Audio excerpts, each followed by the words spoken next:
A strain to the hammies can be really, really painful. A lot of times after an injury, they can get really tight, especially when you try to stretch the leg out. Luckily, cupping is an excellent tool to reduce the pain and tightness and improve function after a hamstring injury. Before I even start, I like to make sure that I focus my treatment on and around the ouch area. One way to find the ouch area is to manually resist knee flexion. So we'll put her in a flexed position and have her actively try to bring her heel toward her butt. And we are going to resist that. Usually that will produce an ouch sign, and we'll say, where did it hurt? She'll point to actually exactly where we put the cup. And so we can put her back in a resting position, and then we are going to focus our dynamic strokes over that ouch region. So I am going to just kind of friction that area and make sure I iron out all those adhesions. I can do some doorknobbing in this area too, but the hamstrings are pretty thick, so I actually like to go in there with a more aggressive stroke, and I will do that frictioning. So the hamstrings produce knee flexion. We found that ouch sign. The patient pointed to it, and then we were able to focus some dynamic strokes in that area. I like to use some dynamic strokes like straight line cupping parallel to the hamstring fibers, or like I showed you, you can friction directly over the ouch sign in order to reduce those adhesions and reduce pain. Give that a try, and then we'll do a couple other techniques for the hamstrings. My favorite way to treat the hamstring is to place the client first in a hook lying position. From there, you are going to have the client take hold of their knee by grasping just above the popliteal space or on top of the knee if that's more comfortable. Then you are going to apply edge cups statically over the hamstring where you felt tightness or where there was an ouch sign.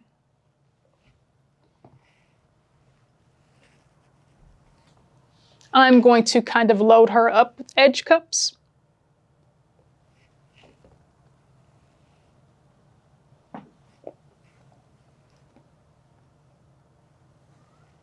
If we had more cups, we could use more cups. If we only had one area that was super painful, we could just always use one cup. Less sometimes is more. Do what's best for the client. I like to use the edge cups for this because I like how they take up a good amount of tissue underneath the cup, which is exactly what we want. Have the client now extend the knee to actively stretch the hamstring from this position. Ooh, perfect. Try not to allow that leg to go down into a neutral position. We're going to keep that client at a 90-degree hip flexion and a little bit more than 90 degrees at the knee, and then we're going to try to actively extend up toward the ceiling. Good. Once she's taken up about as much as she can with that stretch, we're going to hold that stretch for about 20 seconds. After 20 seconds, we can now bring that leg back down, allow that hamstring some time to rest and recover. And then, of course, we're going to rinse and repeat. We're going to go right back up into knee extension. And I'm just bracing here to make sure we don't lose a ton of hip flexion or knee flexion in the process. Perfect. Good. So like I said, they can hold the stretch for about 15 to 20 seconds and then repeat that 5 times or so to improve flexibility and tissue mobility in the hamstrings. From this same position, after you have put the cups on the hamstrings, you can now passively extend the knee, support the entire leg as you passively stretch the hamstrings by keeping the leg in a straight leg raised position. When you feel a decent amount of resistance, you can have the client actively, with about 30% of their power, attempt to extend the leg down toward the table. And again, we're going to resist this motion. Good. So she's going to press down for about 5 seconds. And after 5 seconds, we're going to tell her to relax.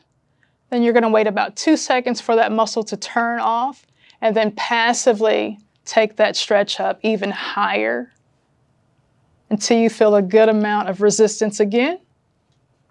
And then you're going to have them rinse and repeat. We're going to have them bring that leg down toward the table. Resist, resist, resist, resist, and then relax. Wait about 2 seconds. We're going to take her further up in that stretch. And because it looks so good, we're going to do it one more time. Press that leg down toward the table. Resist, resist, resist, resist. And then relax. 2 seconds. And then we're going to bring her further into that hamstring stretch position. All right, that was beautiful. Give that a try.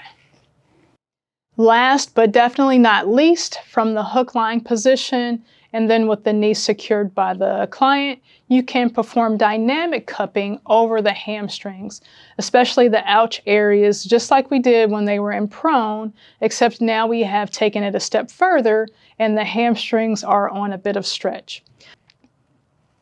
We can use our frictioning. We can use our doorknobbing. Or we can use our straight line, either parallel or perpendicular to the muscle fibers. We can use all of those strokes. I usually go parallel to the muscle fibers when I do the straight line strokes, but this is definitely a good way to get in there and be super specific while getting some good stretching of the hamstrings. Parallel strokes usually lengthen or help to lengthen that muscle. So if we're going for a lengthening of the hamstrings, I like to use a parallel stroke. But if we want to get in there and address adhesions while keeping them in a stretch position, then I would go with more of a perpendicular technique right across the muscle belly of the hamstrings. Give all of those a try. Try them on both legs. If you found this video useful and want to see more like this, make sure you subscribe below and don't forget to hit the notification bell.